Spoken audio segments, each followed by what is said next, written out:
Grabe pala ang epekto ng walang tulog.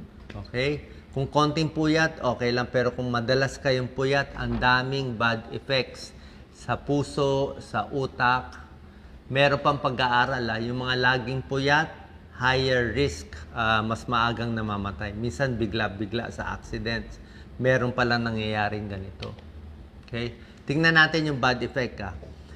Pwede natin, ayon sa pag-aaral, merong mga epekto ang kulang sa tulog kung isang araw puyat, 2 araw puyat, 3 araw puyat. May ganun pa pala yun. So, pag isang araw ka lang puyat na puyat, medyo headache, irritable, pagod, malungkot, hindi makafocus, pwedeng ganun lang. Makakabawi ka na dapat kung makatulog. Pero kung 2 days sunod-sunod ang puyat, o walang tulog, medyo mas malala na to. 2 days, physically pagod ka na. Talagang hindi na makalakad. Parang hingal na talaga. Yung physical mo, hindi na maganda. At ang delikado, 3 araw walang tulog. Yung talagang walang tulog, may small chance pwede makamatay. Pag 3 nights. Pag ang isang tao puyat, 3 times higher risk of heart attack. Bakit mas inaatake sa puso yung kulang sa tulog? Mapapansin mo yan pag puyat kayo. Kita mo yung heart rate mo. Ang bilis ng tibok. Tsaka yung puso mo parang lakas ng pintig, abnormal pa yung pintig dahil puyat. Ang daming parang stress. Ang daming cortisol na lumalabas kaya masama. Kaya pag 3 days, walang tulog, grabe na pala epekto. Pwede na masira yung pag-iisip, may sleep deprivation psychosis, nakakakita, hallucination ng wala dyan, may naririnig na wala naman, paranoid, anxious, panic, and depressed. Delikado. Ayan po, bad effects. Actually, ang world record nga, 10 days walang tulog. May ganun pala. Pero isang beses lang yun na nagawa ng isang tao, delikado. Gano'ng karaming tulog ang kailangan? Kita nyo. Pinakamaganda yung mga bata, 14 hours tulog. Teenagers, 8 hours tulog. Pag adult, minsan 6 hours lang tulog natin. Pwede na. Depende sa profession. Yung mga laborer, yung mga easy lang ang trabaho. Mga farmers, fishermen, na hindi masyado, yung nakikita nyo, mahaba tulog nila. Pero yung mga stressful, yung mga lawyer, yung mga sa medical, teacher, mas puyat. Siguro maraming ginagawa. Ito ang bad effects ng kulang sa tulog. Heart attack, high blood, diabetes, overweight, nagkakasakit. At yung mga... Ang problema kasi sa anxiety and stress, pag stress po tayo, hindi tayo makatulog. Diba? Maraming iniisip. Pag hindi ka makatulog, pagising mo, lalo kang stress. Tapos hindi ka ulit makakatulog. Vicious cycle. Pag may anxiety ka, hindi ka rin makatulog. Pagising mo, lalo ka pa may anxiety, kaya paulit-ulit. Para masira natin ito, maayos ang tulog, baka pwede ipunin ang tulog sa gabi, huwag masyadong siesta, healthy lifestyle, cellphone, social media. Pero basically, marami iniisip. Iwas alak, iwas kape, iwas sigarilyo. Yan. Ito mga magagandang pagkain, Doc Lisa, mga chamomile tea. Mga healthy foods, tingnan natin pampatulog, saging, chamomile tea, napakaganda. Ito mga iiwasan bago matulog, mga spicy foods.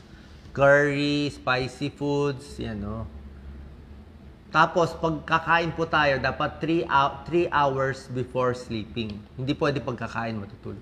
Mag-exercise para makatulog. Yan. Hindi exercise sa gabi. Yung iba, kain naman sa gabi, siguro mga hapon, para may cool down pa. Huwag magagalit. Yan. Karamihan ng, pag tinanong niyo ako bakit niyo ako makatulog, tatanungin namin lagi, ano ba iniisip mo? Tingnan niyo yung picture niya, meron siyang galit, meron siyang kaaway, meron siyang hindi kasundo, kaya hindi makatulog. Pag nalabas mo na yan, mas marerelax yung utak mo. Kaya nga yung iba, pag nagising na madaling araw, hindi na makatulog, ang dami niya kasi iniisip Galit na galit. Umihi ng kompleto bago makatulog, bago matulog para hindi balik ng balik sa CR. Ito, may GERD Sa mga may GERD, 3 hours after eating bago hihiga. Tapos yung kama or unan dapat 20 degrees. Mataas. O 2-3 unan. Kasi pag humiga siya ng flat, babalik yung kinain niya. Mangangasim, sasakit ang tiyan, hindi siya makakatulog. May nabibili ng ganyan. May nabibiling ganyan, Welch. So, 3 to 4 hours. Kaya pag ang tulog nyo alas 10, ang huling kain nyo mga 6 p.m., 7 p.m.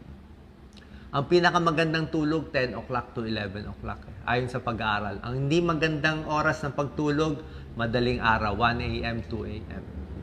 Ayusin yung unan. Minsan unan lang sekreto. Hanap kayo ng magandang unan. Huwag sobra taas, huwag sobra baba. Change lang yung unan. Yung mattress, ayusin din. Huwag sobra tigas, huwag sobra lambot. Para hindi masakit ang likod. Siyempre, pag pangit yung higaan mo, pangit unan mo, hindi ka makatulog.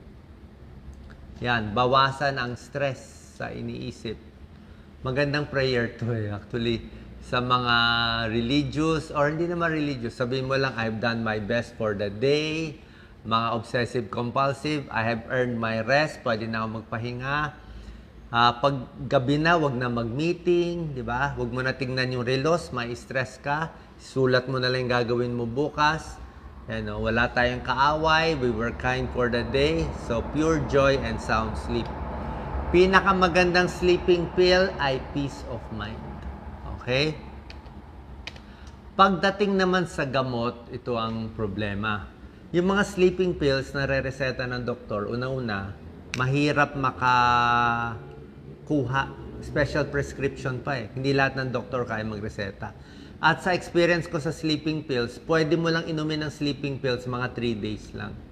After 3 days, halos wala nang epekto. Inumin mo yung tableta, nasasana yung katawan, wala nang epekto. So, tsaka hindi rin maganda feeling ng mga malalakas na sleeping pills, para kang lasing. Para kang lasing, delikado. Patapang na patapang yung sleeping pills, kaya hindi maganda masanay doon eh. Ang pinaka-safe, melatonin. Okay, supplement siya, nabibili siya. Kaya lang, hindi siya ganun kalakas. Pero pwede nyo try yung melatonin. Pero kung talagang hindi kayo makatulog, ay maganda magpa-check up tayo sa doktor. Baka may ibang problema, baka may GERD, baka meron kayong sleep apnea, yung lagi humihilik masyado, yun ang problema. Baka may depression, meron pa ibang problem, mga restless leg syndrome. Baka may ibang problema kaya hindi kayo makatulog. Pwede rin siyempre magpa-check up sa psychologist or sa psychiatrist, lalo na sa panahon ngayon na sobrang stress ang tao. Sana po nakatulong tong video. Kahalagahan ng tamang pagtulog. Libre lang po yan.